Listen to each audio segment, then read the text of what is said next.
तो video stop हो गया तो अगेन स्टार्ट करते हैं. So question number 18 is consider the following statement regarding the gross domestic product in an economy. Gross domestic product in economy. So here both the statement is correct because national GDP deflated is nothing but nominal GDP by real GDP into 100. So both the statement is correct. Now question number 19.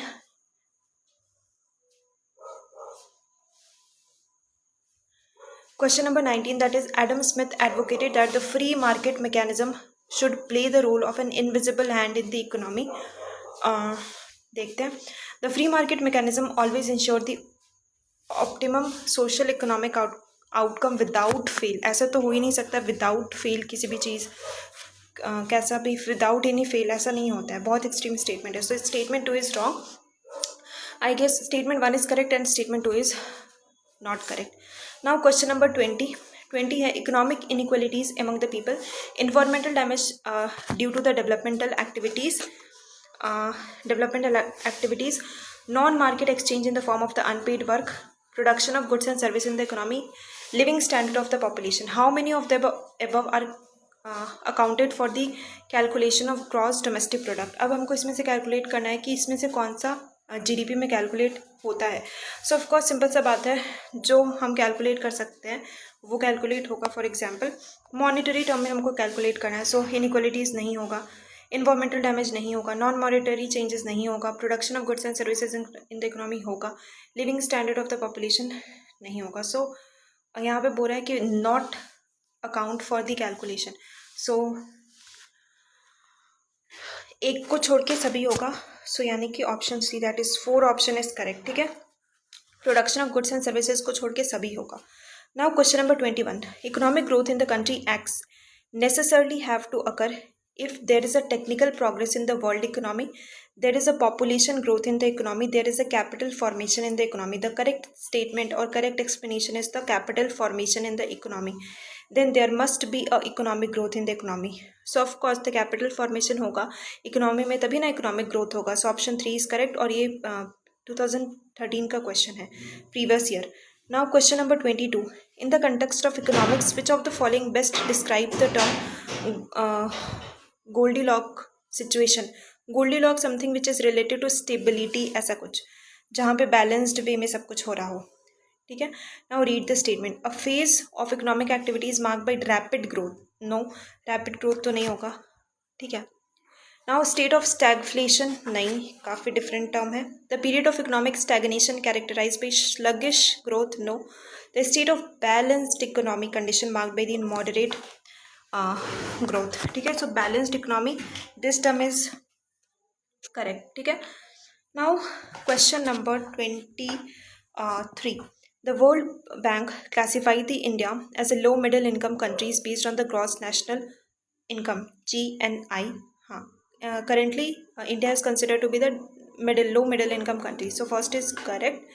As per the recent World Development Report के according World Bank, India is placed in the categories of low middle income countries of course. But ये calculate कैसे किया जाता है? $2650 not 5000. So इसीलिए second is wrong. First is correct. Now question number 24. With reference to the base year for the gross domestic product calculation in India, consider the following statement. The base year for the gross domestic calculation in India is currently 2015-16. Wrong. First statement is wrong because अभी तो GDP का base year भी change हुआ है, 2022 हो गया ना शायद. हाँ.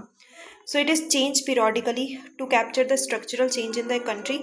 The Officer of Economic Advisor, Ministry of Commerce and Industry, announced the base year periodically for national account. So here option 2 only is correct. हाँ, क्योंकि ये periodically change होता है. फर्स्ट तो रॉन्ग है क्योंकि अभी पहले बेस ईयर 11-12 था, अभी now it change to 2022 to 2023. ठीक है.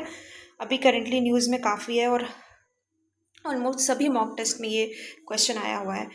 Now second statement is correct because ये पीरियडिकली मेजर किया जाता है, तो second statement is also correct. But third statement is wrong because it is national statistical office, NSO, under Ministry of Statistics and Program Implementation, that is MOSPI, is responsible and nodal agency responsible for the compilation and dissemination of the national account statistics. So it is not economic advisory.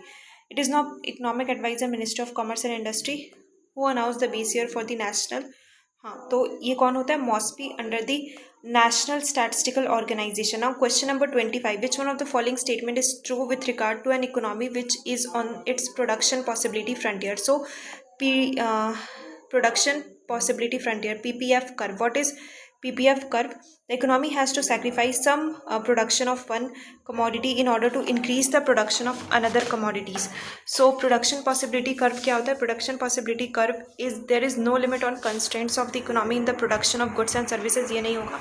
Economy can produce more of one commodities up to the point without reducing the production of another commodities. ये भी नहीं होगा. D है, it production possibility frontier is upward slope curve. ये भी नहीं होगा. क्या होगा, फिर से पढ़ते हैं. Economy has to sacrifice some production on in commodities in order to increase the production of another commodity. Of course PPF curve. Production possibility curve में हम क्या शो करते हैं? Production possibility curve is nothing but it is the graphical representation of the two goods, that is goods A and the goods B. Here one goods for the consumption of one goods we have to sacrifice the another goods. ठीक है, दूसरे goods को हमें sacrifice करना ही पड़ेगा अगर हम एक गुड्स को ज़्यादा कंज्यूम कर रहे हैं तो. So it is the production possibility curves. Option A is correct. Now question number 26 is very important question. Now the United Nations Development Program, that is UNDP, uses a gross national income, that is GNI, per capita rather than GDP per capita to compute its Human Development Index. Now statement 2 is, unlike the gross national income per capita, GDP of the country inflates the value of economic growth. Wrong statement है, because GDP inflates the economic growth. ऐसा हमने कभी नहीं पढ़ा है कि हाँ ये श्योरली GDP बढ़ेगा तो वो इकोनॉमिक ग्रोथ होगा. No. So first statement is correct but statement 2 is not correct.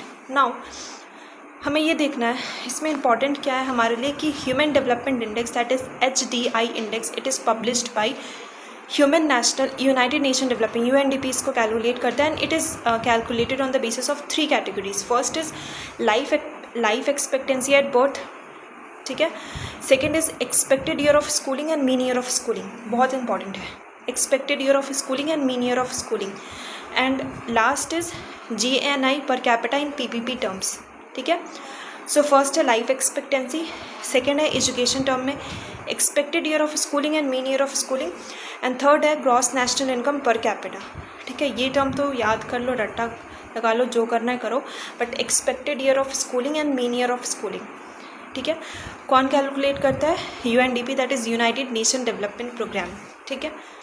3 basis पे कैलकुलेट किया जाता है, life expectancy, expected year of schooling, mean year of schooling, and gross national per capita. Now question number 27, with reference to an economy consider the following: tax, gift, rent on land. How many of the above type of money receipt are classified as non-factor income in the economy? Of course tax and gift, rent is rent, wages, salary, ये सब तो factor income में आता है. So option B is correct. ठीक है. Rent हो गया, सैलरी हो गया, प्रॉफिट हो गया, इंटरेस्ट हो गया, ये वेजेस हो गया, ये सब तुम्हारा फैक्टर इनकम में इंक्लूड होता है. ना question number 28, for the purpose of the calculation of national income in India the domestic territory of India would include which of the following: territorial water of India, headquarter of international organization located in India, embassies and military establishment of foreign country in India. देखो third तो नहीं होता है, इतना पता है, embassies और वो सब हमारा नहीं होता है. ठीक है.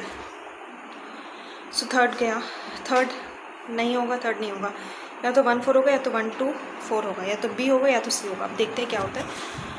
नेक्स्ट है तुम्हारा 4, that is oil, natural gas, rings and floating platform operated by India resident in international water. देखो सो यहाँ पे 1-4 तो होगा, 1-4 होगा. हमको देखना है, चेक करना है कि ऑप्शन 2 होगा कि नहीं. Headquarter of international organisation located in India, headquarter of international organisation located in India.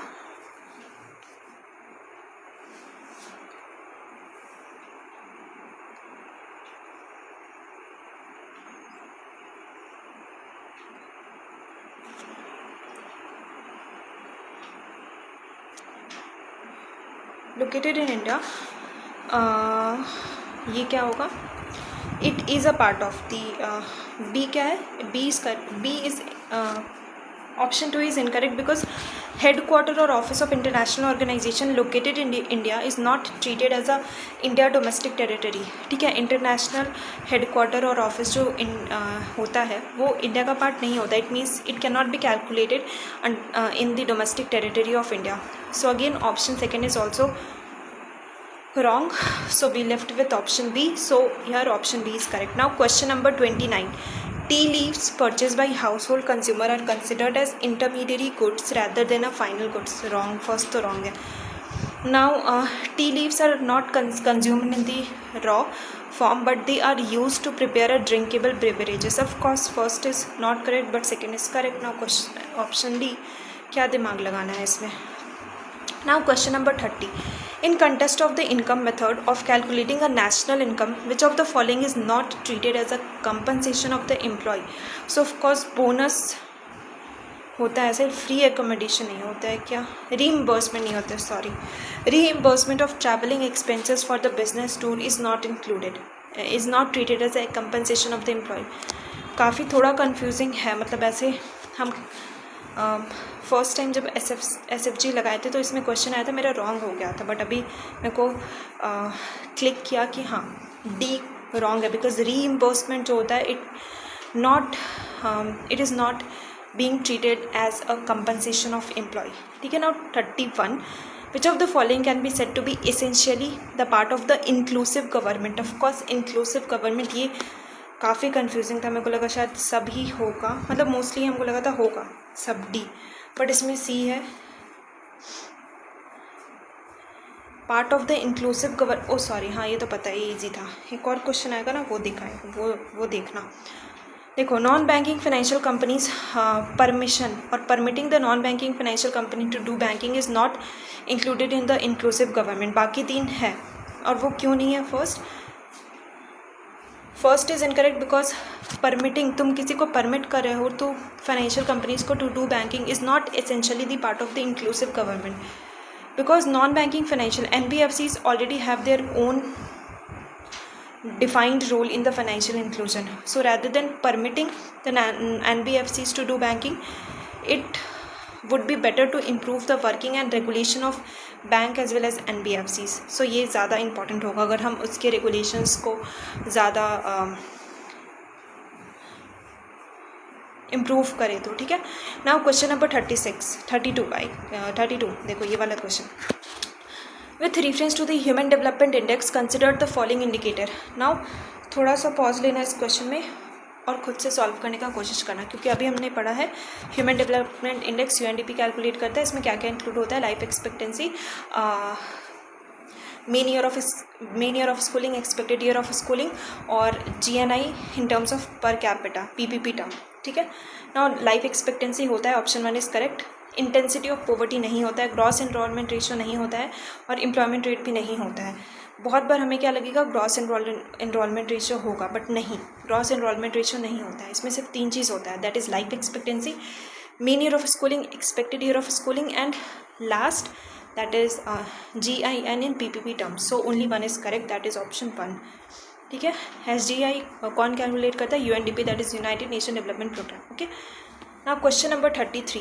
Given goods, Veblen goods, inferior goods. काफ़ी अच्छा क्वेश्चन है, चूँकि UPSC में ऐसा क्वेश्चन नहीं आता है, बट फिर भी कर लेते हैं.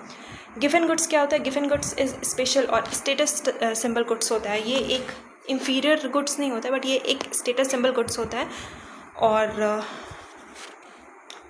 स्टेटस सिंबल गुड्स होता है. ठीक है. The commodities whose demand increases at its price decreases and vice versa. For example rice. First is of course incorrect. Given goods is something which is status symbol goods. हम status show करने के लिए हम use करते हैं उसको बोलते हैं गिवन गुड्स. ठीक है. ये नॉन लग्जीरियस होता है, ये एक special type of inferior goods होता है. ठीक है.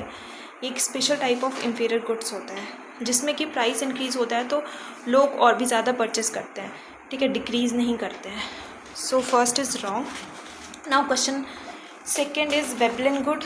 Veblen good again it is the Veblen goods जो होता है वो luxurious goods होता है.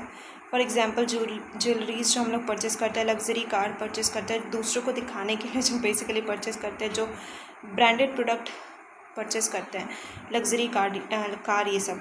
सो ये वेबलिन गुड करेक्ट है। इन्फीरियर गुड्स तो सबको पता होगा कि प्राइस के इंक्रीज होने से हम ज़्यादा कंज्यूम कर रहे होते हैं, ठीक है। Decrease in the income, increase in the demand, so third is also correct. And इसका एग्जाम्पल केरोसिन होता है, ठीक है। ये समझ आ गया ना फर्स्ट क्यों रॉन्ग है, because commodity whose demand increases at its price decreases, no. फिर ये तो इन्फीरियर का कैरेक्टरिस्टिक्स हो जाएगा, डिस्क्रिप्शन हो जाएगा। यहाँ पे क्या होगा, price increases demand increases and vice versa, ठीक है। Now question number 34, opportunity cost, easy. Next best alternative for कौन is the opportunity cost, so option 1 is correct, ठीक है। Now question number 35, in the context of the national income accounting, the gap between GDP and GVA, that is gross value added at basic price, widen which of the following situation, कब wide कब होगा, when subsidies or indirect tax increase होगा, so when indirect tax and subsidies से हमारा GDP और GVA calculate होता है, GDP eight market price calculate होता है, ठीक है। सो अगर हम इनडायरेक्ट टैक्स इंक्रीज़ करेंगे और सब्सिडीज़ रिड्यूस करेंगे, यहाँ पर अपोजिट हो गया। नॉर्मली क्या होता है, indirect tax minus subsidies, but यहाँ पे क्या है, indirect tax less subsidies, when product subsidies reduce while indirect tax increase. So यहाँ पे क्या होगा, GVA जो है वो वाइडन होगा, ठीक है, वाइडन हो जाएगा इनके बीच में, क्योंकि GDP एट MP क्या होता है, GVA एट बेसिक प्राइस में नेट इनडायरेक्ट टैक्स क्या होता है, इनडायरेक्ट टैक्स माइनस सब्सिडीज़, ठीक है। Net indirect tax is nothing but net indirect tax minus subsidies होता है, ठीक है। अगर ये वाइड होगा, indirect tax minus subsidies wide होगा, तो उस केस में नेशनल इनकम अकाउंटिंग का गैप भी इंक्रीज़ हो जाएगा, ठीक है। ज़्यादा दिमाग नहीं लगाना है, बस इतना ही था इसमें। Marginal utility from consuming each additional unit of commodity can never be zero, it can be zero, it can be zero, 1 is wrong, because when total utility maximum, marginal utility 0, उतना ज़्यादा रिलेवेंट नहीं है UPSC के लिए, but हाँ CAPF CDS ये सब में क्वेश्चन आता है। Marginal utility measure the change in the total utility due to the consumption of 1 additional unit of commodity, of course option first is wrong, second is correct. Now question number 37, in the context of the economics, indifference curve represent all the combination of goods and the services to the consumer. If an indifference curve is a straight line, what does it indicate? देखो कुछ type of goods होता है, जैसे कि straight line जब होगा तो it must be the substitute goods, ठीक है। स्ट्रेट लाइन होगा, perfectly substitute goods shows it is a substitute of each other, ठीक है, इतना याद रख लो। सब्सटीट्यूट गुड्स को मेंशन करा होता है इसमें, ठीक है। Now other thing remaining unchanged, market demand for the nominal goods or normal goods might increase, कब increase होगा, if other thing remaining unchanged or ceteris paribus. Now market demand of the normal goods might increase in which of the following situation? So first, the price of the substitute goods increases, of course। अगर हम cocoa Cola ले रहे हैं या फिर Pepsi ले रहे हैं, अगर पेप्सी का प्राइस बढ़ जाता है तो ऑफ कोर्स हम कोको कोला ही लेंगे, वो तो बात अलग है कि दोनों में से कोई नहीं आजकल लोग पियेंगे, क्योंकि हेल्थ कॉन्शियस। अब पानी में चीनी डाल के कौन ही पीने वाला है। अब माइंडसेट हमारा काफ़ी बदल गया है, पहले उतना डर नहीं लगता था कोको कोला और पेप्सी पीने में, बाहर जाओ कोको कोला पेप्सी, अब इतना ज़्यादा डर लगता है नहीं ये सब पीने में, खुद ही डर लगता है, पीना तो दूर का बात है। पानी पी लो, इससे अच्छा वो ज़्यादा अच्छा होगा, ठीक है। सो फर्स्ट है तुम्हारा the price of its substitute goods increases, ये हो गया। The price of its complementary goods increases, हाँ कॉम्प्लीमेंट्री गुड्स इंक्रीजेस। देखो अगर हम चाय पत्ती और चीनी और दूध लेते हैं, अगर चाय पत्ती का प्राइस बढ़ेगा तो सीधा सा बात है, दूध में चाय पत्ती का प्राइस बढ़ेगा तो चाय का भी प्राइस बढ़ेगा, क्योंकि वो जो कॉस्ट लग रहा है तुम्हारा बनाने में वो भी तो बढ़ेगा ना। तो उस केस में कॉम्प्लीमेंट्री गुड्स का प्राइस अगर बढ़ेगा तो हमारा प्राइस भी बढ़ जाएगा, प्राइस ऑफ गुड्स भी बढ़ेगा। सो सेकंड तो नहीं होगा। अगर सेकंड गया so first con, third con, fourth con, so we left with option B, that is only 1 and 3. Now question number 39, salt, petrol, diesel, designer cloth, diabetic drug, mobile phone. How many of the goods are price elastic. Of course देखो salt तो सभी लोग purchase करेंगे, चाहे कितना भी price बढ़ जाए. सॉल्ट तो भाई बेसिक गुड्स है और बेसिक नेसेसिटी गुड्स है, तो वो करेंगे, परचेस करेंगे. सो वो तो नहीं होगा, first wrong. Now petrol diesel वो भी बेसिक है, नहीं. डिज़ाइनर क्लॉथ देखो वो इलास्टिक होता है. Anti diabetic drugs no. Mobile phone. So option only 2 और only 3.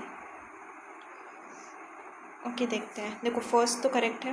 Price elasticity of demand is a measure of the responsiveness measure करता है, ठीक है. देखो सॉल्ट तो होगा, पेट्रोल डीजल होगा और एंटीबायोटिक. ओके यहाँ पे बोल रहा है how many of the above goods is a price elastic of demand likely to be inelastic option है, नॉट इलास्टिक. अगर इलास्टिक होता तो ऑप्शन बी होता, ऑप्शन ए होता. Now here question is about inelastic. So salt inelastic होता है, petrol diesel inelastic होता है, anti diabetic drugs inelastic होता है. So option 3 is correct, that is option B is correct, that is only 3. Now question number 40.